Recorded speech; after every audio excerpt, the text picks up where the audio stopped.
خطبہ حجۃ الوداع۔ خدا کے سوا کوئی اور معبود نہیں ہے، وہ یکتا ہے، کوئی اس کا شریک نہیں۔ خدا نے اپنا وعدہ پورا کیا، اس نے اپنے بندے رسول کی مدد فرمائی، اور تنہا اس کی ذات نے باطل کی ساری مجتمع قوتوں کو زیر کیا۔ لوگو میری بات سنو، میں نہیں سمجھتا کہ آئندہ کبھی ہم اس طرح کسی مجلس میں یکجا ہو سکیں گے۔ لوگو اللہ کا ارشاد ہے، اے انسانوں، ہم نے تم سب کو ایک ہی مرد و عورت سے پیدا کیا ہے اور تمہیں جماعتوں اور قبیلوں میں بانٹ دیا کہ تم الگ الگ پہچانے جا سکو۔ تم میں زیادہ عزت و کرامت والا خدا کی نظروں میں وہی ہے جو خدا سے زیادہ ڈرنے والا ہے۔ چنانچہ اس آیت کی روشنی میں نہ کسی عربی کو اجمی پر کوئی فوقیت حاصل ہے، نہ کسی اجمی کو کسی عربی پر، نہ کالا گورے سے افضل ہے، نہ گورا کالے سے۔ ہاں، بزرگی اور فضیلت کا کوئی معیار ہے تو وہ تقویٰ ہے۔ انسان سارے ہی آدم کی اولاد ہیں اور آدم مٹی سے بنائے گئے۔ اب فضیلت و برتری کے سارے دعوے، خون و مال کے سارے مطالبے اور سارے انتقام میرے پاؤں تلے روندے جا چکے ہیں۔ بس بیت اللہ کی تولیت اور حاجیوں کو پانی پلانے کی خدمات اعلیٰ و حالیٰ باقی رہیں گی۔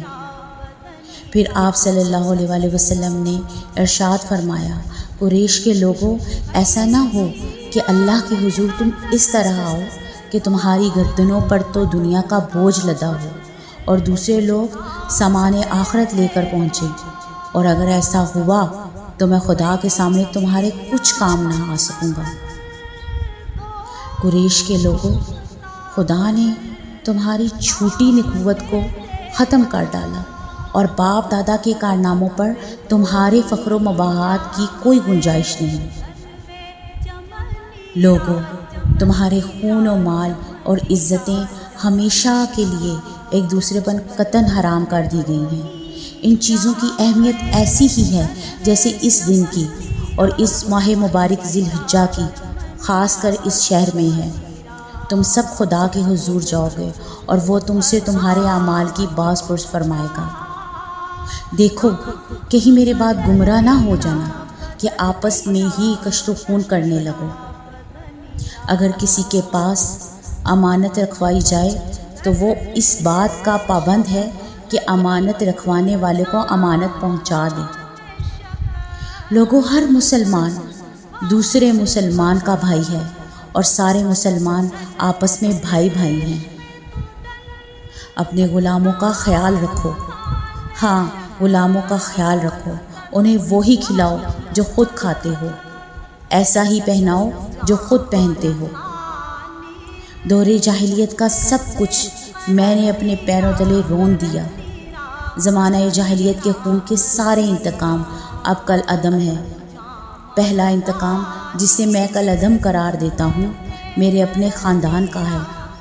ربیعہ بن حارث کے دودھ پیتے بیٹے کا خون جسے بنو ہذیل نے مار ڈالا تھا، اب میں معاف کرتا ہوں۔ اب دور جاہلیت کا سود کوئی حیثیت نہیں رکھتا۔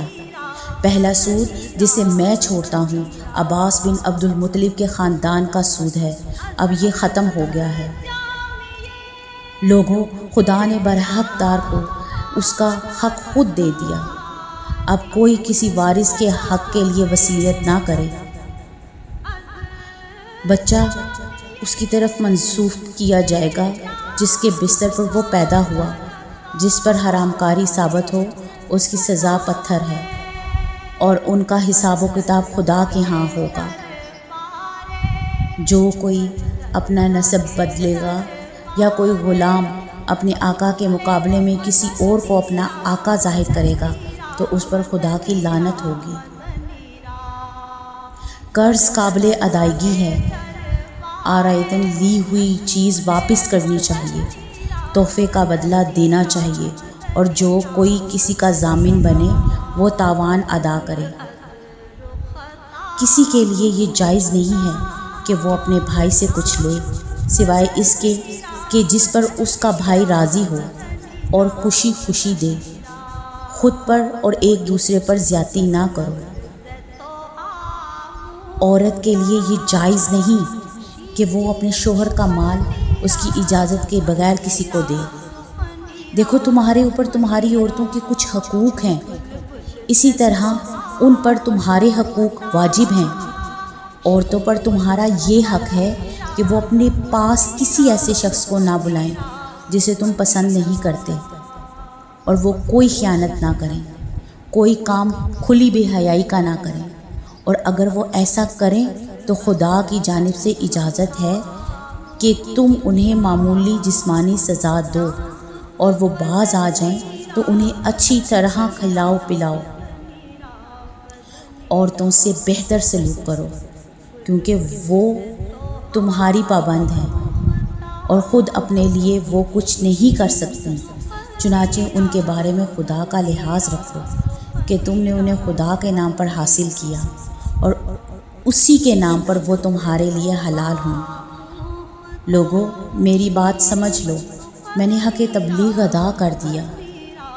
میں تمہارے درمیان ایک ایسی چیز چھوڑے جاتا ہوں کہ تم کبھی گمراہ نہ ہو سکو گے اگر اس پر قائم رہے، اور وہ خدا کی کتاب ہے۔ اور ہاں دیکھو، دینی معاملات میں غلو سے بچنا، کہ تم سے پہلے کے لوگ انہی باتوں کے سبب ہلاک کر دیے گئے۔ شیطان کو اب اس بات کی کوئی توقع نہیں رہ گئی ہے کہ اب اس شہر میں عبادت کی جائے گی، لیکن اس بات کا امکان ہے کہ ایسے معاملات میں جنہیں تم کم اہمیت دیتے ہو اس کی بات مان لی جائے، اور وہ اس پر راضی ہے۔ اس لیے تم اس سے اپنے دین و ایمان کی حفاظت کرنا۔ لوگو، اپنے رب کی عبادت کرو، 5 وقت کی نماز ادا کرو، مہینے بھر کے روزے رکھو، اپنے مالوں کی زکوٰۃ خوش دلی کے ساتھ دیتے رہو، اپنے خدا کے گھر کا حج کرو، اپنے اہل امر کی اطاعت کرو، تو اپنے رب کی جنت میں داخل ہو جاؤ گے۔ آگاہ ہو جاؤ، اب مجرم خود ہی اپنے جرم کا ذمہ دار ہوگا۔ آگاہ ہو جاؤ، اب نہ باپ کے بدلے بیٹا پکڑا جائے گا اور نہ بیٹے کا بدلہ باپ سے لیا جائے گا۔